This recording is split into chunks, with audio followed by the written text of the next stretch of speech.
Welcome to 5 and 5 from the One Stop Co-op Shop, where I discuss 5 key elements of a game in about 5 minutes. I'm Michael Kelly, and today I'm looking at Valor and Villainy Lludwik's Labyrinth, which is a 1 to 4 player campaign cooperative dungeon crawler. And no disclaimer for this one, I backed it on crowdfunding myself. I played the heck out of this game on Tabletop Simulator during the crowdfunding campaign and even afterwards. Now that I have it physically and I've played through the entire campaign, was it worth it? Let's find out and get to the list.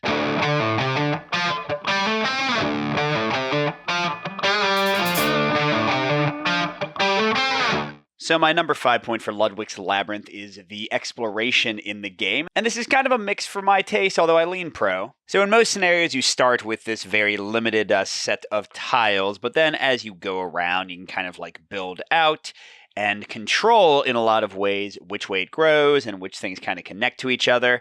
And this is pretty consistently fun, just kind of like building out the map, trying to get intelligent connections. And they have some goals you can go for, so you kind of have like a direction you want to build towards, so it's not just aimless. On the negative side, though, this can feel like one of the more swingy and random sides of the game, because when you draw one of these little exclamation points, it will stop your movement in the middle of an action, so you might lose part of your action.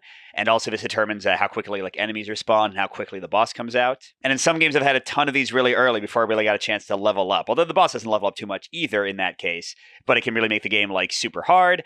Sometimes I don't get very many of these at all, and I'm able to easily get like all the little tokens spread around the board. So again, swinginess does crop its head up. And also, just to be honest, after playing through the entire campaign and some of the side missions, this is pretty much the same thing every time. So especially if you play the game a lot in a row, it might get a little bit samey for you. Like, yes, you're making slightly different tactical decisions of which way you turn things, but the exploration tends to play out the same in almost every mission. My number 4 point is focused on the bosses you face off in the game. So overall, the bosses work well. They're leveling up along with you. So like I said, if you fight them early, they'll be weaker just like you'll be weaker. They cast spells on you, which will come up from different decks and have like a lot of variety in the effects they can cause. And once they actually spawn on the board, you use these action cards, and these are pretty fun in sort of like a KDM-ish like boss battle sort of system. Whenever you attack the boss, you can see what they're potentially weak to and strong to, and then when you actually attack, you flip it over and you might get a critical hit, or you might have them do something nasty to you because you use the wrong attack on them, which makes the timing of battling interesting. And there's nice variety in their actions up here, and again, the different bosses have different decks they can use here.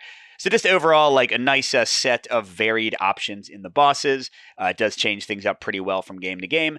Next, for my number 3 point, I'm talking about how characters level up through the course of a mission, because even though it's like sort of a campaign, you're really just unlocking things, and then you have to like kind of start fresh with your character each mission. So first of all, as you fight enemies, as you collect coins from the board, you can level up your dice and your number of actions.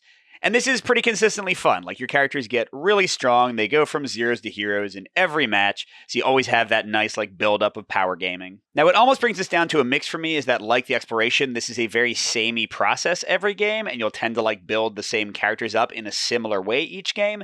But there's enough variety in the heroes and kind of the builds of them. Some of them are more focused on magic, some of them are more focused on melee attacking. So I think that does vary things up enough that it doesn't get boring to ever do this, and it's consistently fun. Now, for my number 2 point, we're going to look at the campaign structure in the game. And this is kind of a mix. It's going to depend a lot on your tastes. So the main way to play the game is to progress through, not counting the tutorial, 8 main scenarios called acts. And sometimes like winning or losing doesn't actually matter that much, just like for a couple of unlockables, which might be great for people, might be lousy for them.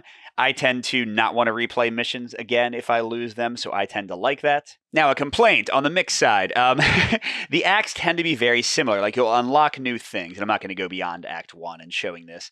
You'll unlock new things, and like you'll get to have new characters to try out or new like treasure to find. But the same general gist of gameplay is pretty much identical from Act 3 to Act 8. Now, what pushes this back toward the pro side for me are that they have these side quests you unlock, and you can also play any of the campaign missions in sort of a one-off quest mode. But yeah, like I said, hit or miss. I think there's a lot of scenarios here. There's some variety in some of them, not that much variety in others. Now, the final thing I want to focus on for number 1 is the action economy and like what you're actually doing on your turn, and this is generally a pro for my taste. So the action economy is very tight. You'll have like 2 or 3 or maybe 4 actions in the game.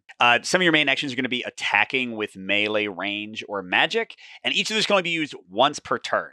So it's really a tough choice of like, when do I want to use my only range attack for the turn? Or, ooh, I'm really good at magic, but is now the right time to cast it or not? But at the same time, while the dice are pretty deterministic, like you tend to roll, ones on the yellow, for example, because you have so limited like choice in the actions you use, the dice luck can be frustrating sometimes if you roll terrible with like your only chance at a melee attack and you have so few actions anyway. And on top of that, the card play that goes with your actions, both for like spells you can cast and also for like one-off effects, I think these give some nice variety to what you're doing in your turn. And also, really importantly, a ton of them can be used on other players. True solo works well, but when you're playing cooperatively, these cards really amp up the game, make it much more interesting to make decisions and work with each other in your turn. So overall, you might want to check out Lludwik's Labyrinth if you like light adventure games and dungeon crawlers, if you don't take things too seriously, because it does have a pretty humorous tone. And especially if your campaign tastes lend themselves toward shorter campaigns, because the main part of this is only 8 scenarios. But on the other hand, you might want to avoid this one if you don't like card and dice luck, because they rear their head quite a bit. And also, if you want tons of variety in the core scenarios, well, actually the game still might be for you because of these side scenarios, but certainly the main ones do tend to get a bit samey. And if you want to see the game in action, we have so many videos between the main channel and the streaming channel. Good gaming, and I'll see you at the next stop.